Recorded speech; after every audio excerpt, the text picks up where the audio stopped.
I discovered that photo album while I was cleaning up at my son's house. Turns out, my husband, Simon, had been traveling with his first love from his youth during his annual business trips. From age 50 to 75, from snowy Switzerland to the clear waters and white sands of Hawaii, from black hair to grey, they had traveled the world together. Half a lifetime in a fleeting moment. I sat there all afternoon, thinking about what I had been doing for the last 25 years. Cooking 3 meals a day, caring for my in-laws, raising our children. I was always so busy. And when the kids finally grew up, I started taking care of my grandkids. It was a Friday afternoon. My son and his family were going on a weekend trip. Before they left, my grandson sweetly asked me to look after his pet cat. Of course, I agreed with a smile, telling him to go enjoy himself without worry. After feeding the cat and cleaning its litter box, a gust of wind blew dust off the countertop. I sighed, picked up a rag, and began cleaning. That album was just sitting on the coffee table in the living room. I happened to open it and saw it wasn't my grandson's photo collection. It was like a travel journal. The backgrounds in the photos varied,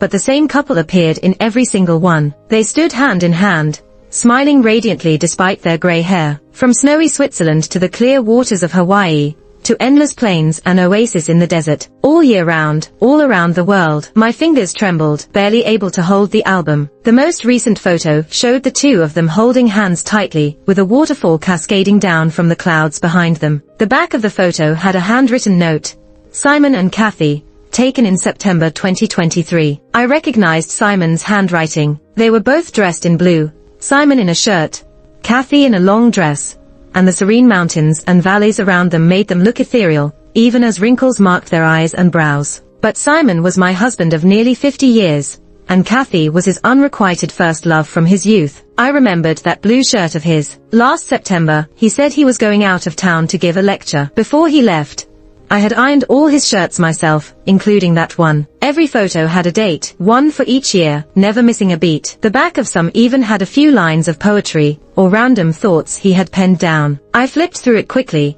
my eyes catching glimpses of younger versions of them in the earliest, yellowed photos. One photo from a snow-covered mountain read, Simon and Cathy, taken in November 1998. With time turning black hair to grey, weren't they faithful companions in the end? But how ridiculous it was. My husband Simon, a 75-year-old medical professor, had spent 1 month each year traveling with his first love, while I had believed he was on business trips. From 50 to 75, my chest felt like it was burning with a fierce fire, a pain that seared my insides, while a howling wind seemed to blind me. I wanted to call Simon immediately and demand an explanation, but why had he deceived me for 25 years? As I pulled out my phone, I suddenly felt drained of all strength. Tears fell like beads from a broken necklace, and my hands and feet went cold. As the sun set, the world around me darkened. I sat dazed on the floor, unable to comprehend how my life had come to this. It was getting late, and Simon called several times, urging me to come home. I put the album in my bag and slowly made my way back. What normally took 10 minutes took me half an hour. When I got home, Simon was at his computer, focused on writing a report. He was getting old, but his posture remained straight, and he tackled his work with the same calm seriousness he always had. Why did you take so long? What were you doing? And why haven't you made dinner yet? I looked at the empty dining table, then at the cold kitchen. Suddenly, I laughed. What if I don't make dinner? Can't you do it for once? He raised an eyebrow, surprised. What's wrong? In a bad mood? Did our son upset you again? If you're unhappy, let's just eat out. I have another trip next week, so I'll need you to take care of things here. Come on, let's be lazy for once and enjoy like young people. I watched as he closed his laptop and went to the hallway to change his shoes. His face had aged, but his eyes were still gentle like I remembered. Can you not go? What? I mean, don't go. Not just this time, but from now on. He frowned, confused. What are you talking about? It's my job. You know, it's normal for a professor of my status to give lectures. Simon, you're 75, I said softly. And are you really just giving lectures? You don't have to go anymore. He stopped, looking at me with a strange expression. What are you implying? You're suspicious of me. Don't you watch the news? Yes. Simon's academic trips were always covered by local news, which is why I had never doubted him. He had deceived me for 25 years. I had always thought that since his work was so demanding, I should take care of the home, ensuring he had nothing to worry about so he could focus on his career. Marriage is about mutual understanding, I believed. Simon and I had never had any grand love story, but had always been respectful, rarely arguing in our 50 years together. I thought that was a way to maintain a marriage. I looked at him, seeing the impatience and anger in his eyes. In that moment, it all seemed so meaningless. So I took out that album. "Simon, is this okay with you?" His eyes widened, and he practically snatched it from me. "You went through my stuff, Molly. We've been married forever, and you're checking up on me. I never thought you were that type. Cathy and I had feelings for each other when we were young, but now she's just an old friend. Can't people have the right to reminisce about their youth? Then again, at our age, what can we really do? Molly, you are simply unbelievable. Throughout my life, I've seen countless images of his back. His back when he was young, wearing a white coat, heading into the operating room. His back, hunching over the desk, writing reports in the middle of the night. Layer upon layer, all of them finally fixed on the image of him storming out the door today. Out of nowhere, a sense of panic and sorrow welled up in my heart. Simon and I have fallen into our first Cold War in half a lifetime of marriage. That night, he came back really late. When he saw the empty dinner table and the unlit lights, he shut the study room door without a word. In the following days, I stopped cooking for Simon or washing his clothes. The dining table only had meals prepared for me. Every day, he silently left early and returned late. The dirty clothes piled up in a basket. All those neatly pressed shirts were now wrinkled messes in the laundry bin. Our son's family came back from their trip and specially came to see me. "Grandma, look, this is a souvenir I brought back just for you and Grandpa." My 7-year-old grandson handed me the gift with his innocent little voice. I smiled a bit and patted his head. "Thanks, Charles." "Honey, go play in your room for a while," said Sandy softly, sending our grandson away before carefully asking, "Mom, we were out for a few days. Is everything okay between you and Dad?" I stayed silent, eyes on my food. My son Eric couldn't help but jump in. "Mom, what's going on with you?" He started with blame, his impatience evident in his tone. "Yes, Dad kept that album at my house on purpose. But isn't that just to avoid upsetting you? Seriously, how old are you? And you're still so hung up on all this lovey-dovey stuff. This whole fight with Dad is just making us a laughingstock among the neighbors and relatives. Think about all the sacrifices Dad made for this family. He's old now. Can't he look back and reflect on the past like any normal person would? I've met Aunt Cathy. She's the most reasonable and kind-hearted person. They don't have any impure motives. They were just catching up. Why do you have to be so aggressive?" He kept ranting and I listened quietly. Then, in a moment when he was grabbing more food, I stood up, picked up his favorite dish, and dumped it in the trash. Eric's chopsticks caught air, and he looked at me wide-eyed, shouting with disbelief, "Mom, are you crazy? What are you thinking?" Sandy tried to gently pull his sleeve. He got even more furious, slamming his utensils on the table. "Fine, if you won't let me eat, then don't ever cook for me again. Like I need your food. Dad was right. You're impossible to reason with." He grabbed Sandy and the grandson and quickly walked out. My grandson, who was reading a book in the room, was suddenly pulled away, his eyes red, about to cry from the rough handling. I suddenly remembered when Eric was as young as my grandson. He used to look up at me with his little face and sweetly say that when he grew up, he'd buy me the best things in the world. It just goes to show that people's hearts can change. Even the children you raise yourself. When Eric was young, Simon was too busy with work to look after him. It was me, day by day, who raised him. Back then, he loved and cherished me the most. Now, Simon is successful and capable of shielding him from all of life's troubles. Naturally, he's more important than I am. In the dead of night, I got up to go to the bathroom and saw Simon squatting by the washing machine, fumbling with the buttons in a daze. He looked up at me, as if he wanted to say something but hesitated. I turned back to my room when he called out to me, his voice filled with a strange sense of grievance. "Molly, my clothes are dirty. I don't have anything to wear." I shook my head and went over to press the button for him. The washing machine began to fill with water and start running. "I'm sorry, Molly. It was wrong of me to hide this for so many years,"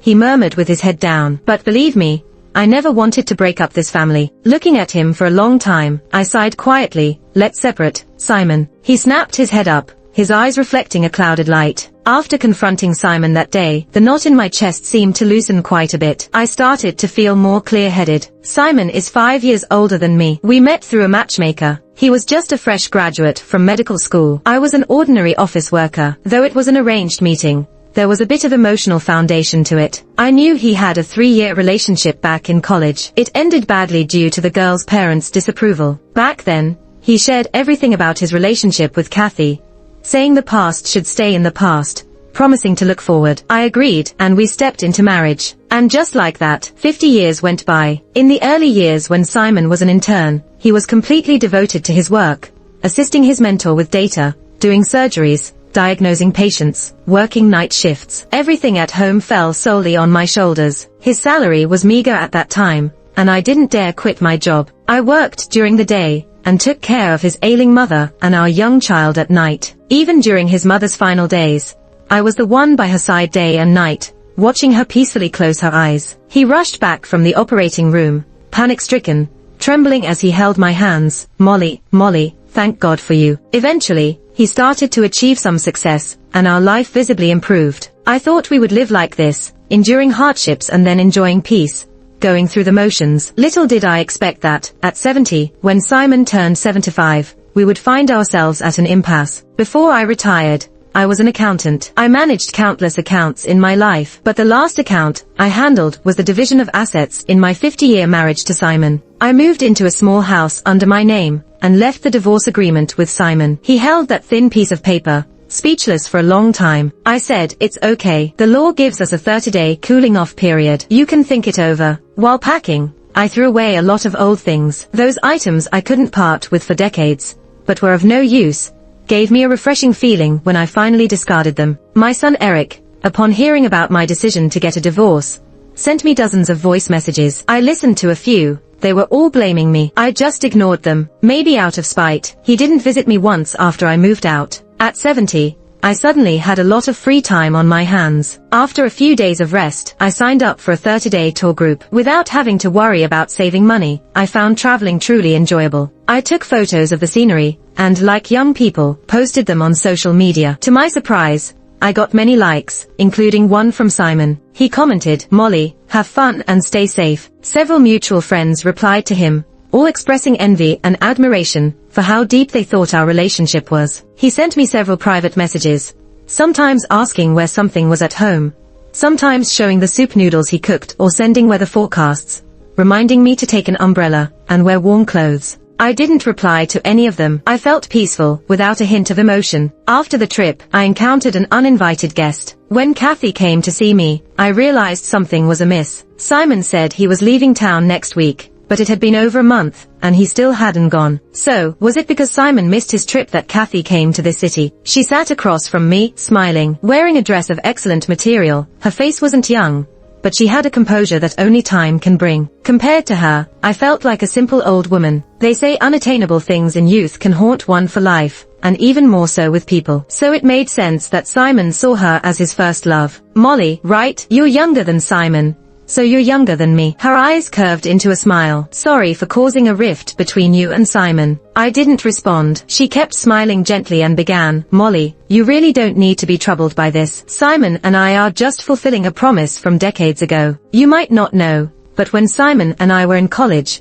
we vowed to see the world together. At a classmates' reunion in 1998, we realized we were getting old. If we didn't travel then, we might never get the chance. It's funny. A promise made at 20, starting at 50. I smiled too. "So you traveled all this way to this city just to tell me your love story." "Molly, marriage is marriage, and love is love. You've lived long enough to know the difference. Maybe you won't believe me, but Simon and I never meant to hurt you." She spoke slowly and calmly, her eyes smiling, but I saw a hint of provocation. I got up, paid for the coffee, and looked into her eyes seriously. "I don't know if marriage and love can be separated, but you or Simon could have told me sooner. If you want that old man, you can have him. Also, it's a shame you've been a hidden mistress your whole life. It's no wonder you rushed here this year. Like you said, it might have been too late otherwise." Her face changed instantly. I turned and left, but outside the cafe, I saw Simon, pale-faced. He reached out to me. "Molly, you." I stepped back. "Did you sign the papers?" His hand dropped weakly, and he murmured, "Things aren't how you think. Do you really want to go through with this? We've spent our lives together. We still have. Simon, when will you ever take responsibility?" I sneered. "You lacked courage at 20 to fight for true love. At 50, even with success, you couldn't face marriage and infidelity honorably. Now, at 75, you still lack the guts to take responsibility. You always hide behind women, wanting it all. But life isn't that kind." He stood there, dazed and confused. Simon finally signed the divorce agreement. My son Eric couldn't hold back and came to me. Over the phone, he raged, "Mom, I really don't get what you're thinking. At your age, you still want a divorce, throwing away a lifelong family and your asset division. Dad's spoiled you too much. Look at it yourself. Is it fair? Most of our family's income is from Dad. Why should you take so much?" I calmly said, "You're over 30. You should know the term marital property and think about who supported this family during your first 20 years. Also, even at my age, I'm only 70. Does that mean I should be in the grave?" He was tongue-tied, but then raised his voice to argue. "Sure, you contributed to this family, but what you did was no more than a nanny's job. Anyone can do that if you pay them. Why should you get so much money?" I chuckled. "Eric, am I just a piece of pork? Your dad is at fault. Even if he leaves with nothing, he deserves it." Instead of arguing with me,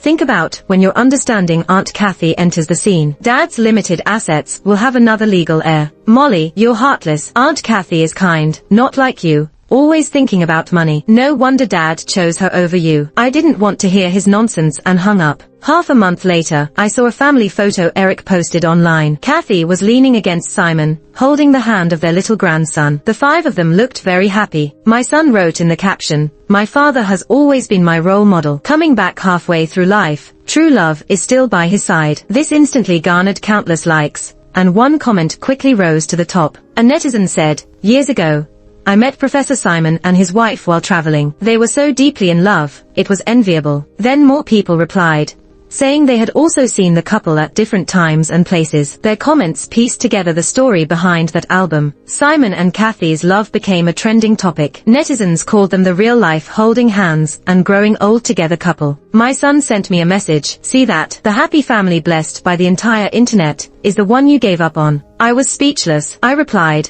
confused, "Should I post the divorce certificate online too, so people can see this epic love story is actually an affair?" The screen showed he was typing, but I waited over 10 minutes and didn't get a single word back. Of course, I didn't really do it. For one, we had been married for 50 years. I didn't want to burn any bridges. Also, I'm only 70. If I take good care of myself, I think I still have a lot of life left to enjoy. I don't want to waste my precious time on things and people that aren't worth it. My days were peaceful, but Simon's side had a big issue. After I left, Cathy moved in with Simon. At first, everything was perfect. Simon got his first love back. My son felt Cathy was elegant, and my grandson liked her soft voice, always calling her grandma. But someone had to do the housework. Cathy had always been pampered and never did chores. My son hurriedly hired a maid. While the housework was sorted, someone needed to pick up and drop off the grandson. Sandy didn't trust the maid, so my son begged Cathy. Cathy readily agreed, smiling and telling them to focus on their work. My son was really grateful. "I told you, you're the best. You're just like Dad,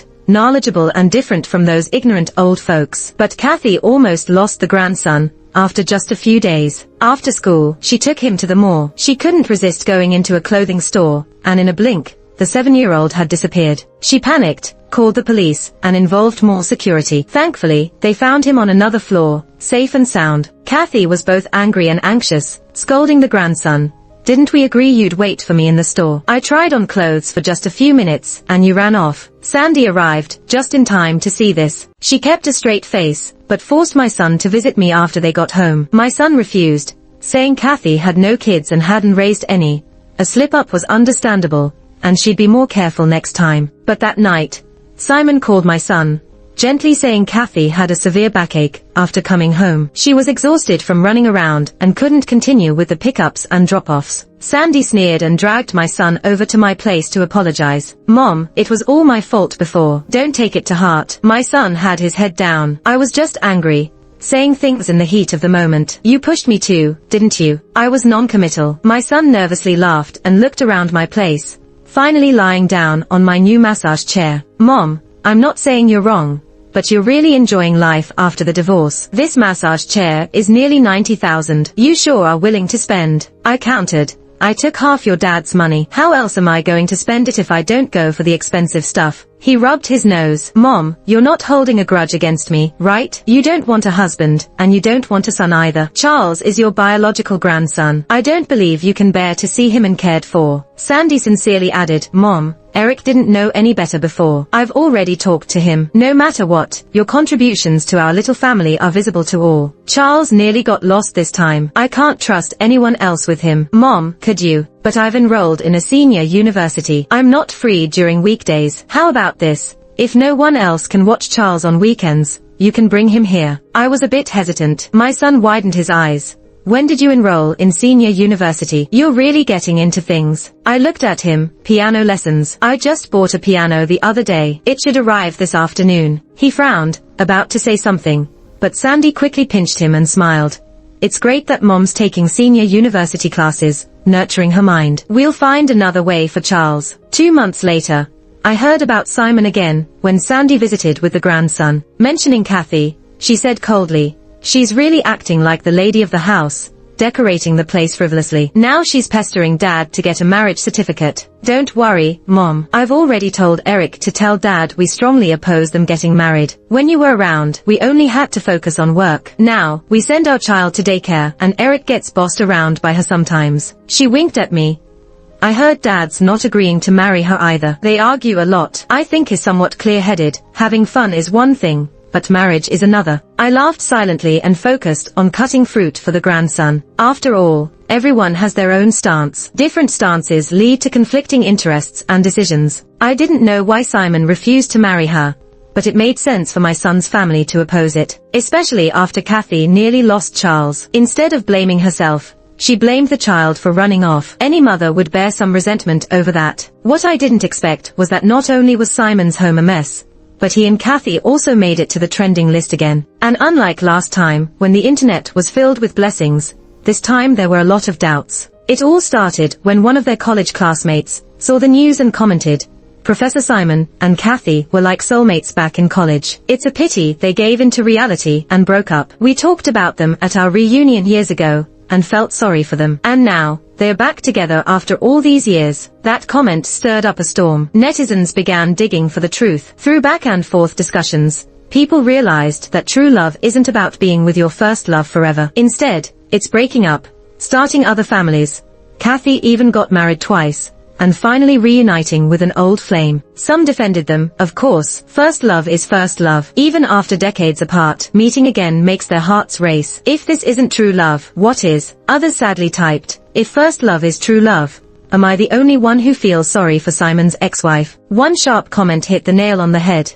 Previously, netizens posted pictures of Simon and his first love traveling together for decades. But according to this old classmate, they were each with their own families during recent reunions, so they were both cheating. Gossip is a human instinct. This comment set off a heated debate. Netizens pieced together the story from various sources until the truth was fully revealed. The entire internet turned from praise to scorn. No way, even a medical professor can cheat. This was decades of cheating, right? What first love? Disgusting. Isn't she just a mistress for decades? Don't insult the term first love. A first love can die, but shouldn't rot. The next time I saw Simon was in a hospital bed. My son called and said Simon had a huge fight with Cathy, got so angry that he collapsed, and now lay paralyzed in the hospital. He said, Mom, just take pity on Dad. Even after everything, he's still your husband. Go see him. I didn't want to go, but in the end, I decided to visit, treating it as a final farewell to an old friend of many years. Simon lay in the hospital bed, looking even thinner and more haggard. His once graying hair was now completely white. When he saw me, he smiled a bit. Molly, it's good that you're willing to see me. I thought this scene might evoke some feelings in me, maybe nostalgia or sadness,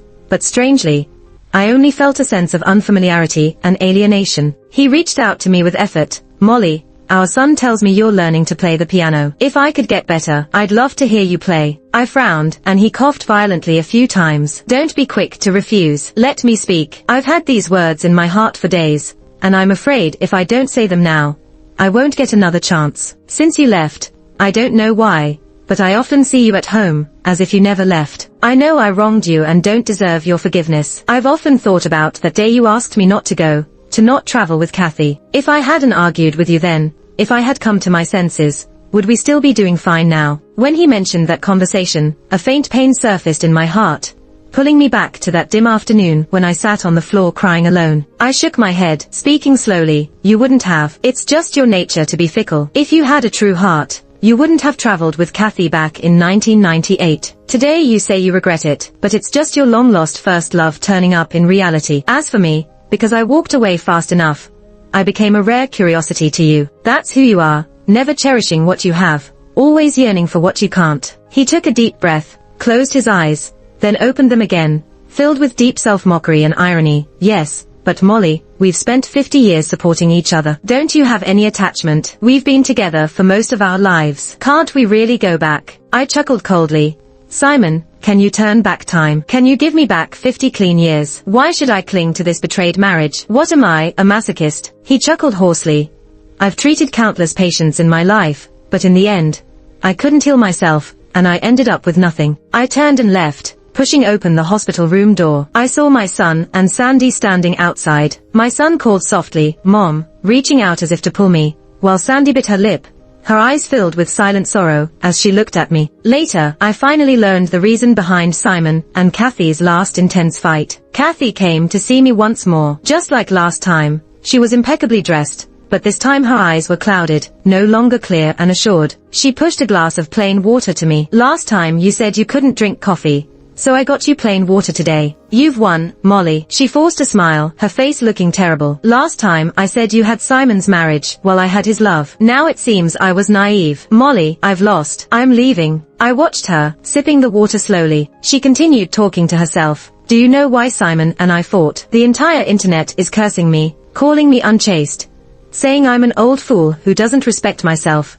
spending a lifetime as someone's mistress. I begged him. I said I wouldn't force him to marry me. All I wanted was for him to make a statement online, saying you and he had divorced 25 years ago. Just one statement, a lie, would clear my name. But he refused. He'd rather ruin his reputation, watch me get insulted, than tell the world that your marriage ended long ago. I almost laughed. I wanted to curse her. The facts were as they were. She'd been a mistress for a lifetime. She deserved to be cursed. But the words stuck in my throat and wouldn't come out. There was no winner or loser. To be honest, you only lost your love, but I wasted my entire life. Cathy left. Simon didn't die in the end, but his health got worse. His memory faded day by day. The doctor diagnosed him with Alzheimer's disease. His achievements in medicine were impeccable. As he got older and sicker, waves of students came to see him, and countless chief physicians consulted him. But he couldn't recognize people anymore. He couldn't remember things. I took my studies at the seniors university very seriously. Even the teacher praised me. I could play a whole song perfectly. I posted the video online, and it got a little popular. I also started traveling around the world. Even if I was alone, standing in front of those famous landmarks, I still felt incredibly excited. I boarded a plane, flying to France to see the Eiffel Tower. After landing, I received a video from my son. Simon was sitting in a wheelchair, wearing thick glasses, staring intently at the video on his phone. It was me playing Marriage d'Amour. Simon had forgotten many things, but as he watched the video, tears started rolling down his cheeks, and he cried like a child. I felt neither sad nor happy. That scene felt like it was from another lifetime. The beautiful scenery before me was vast, and Simon, who had entangled with me for 50 years, seemed like a fleeting dream. A blonde girl with blue eyes smiled at me kindly and greeted me with hello. I smiled back. I'm only 70 years old. Even at 70, I can have a wonderful new life.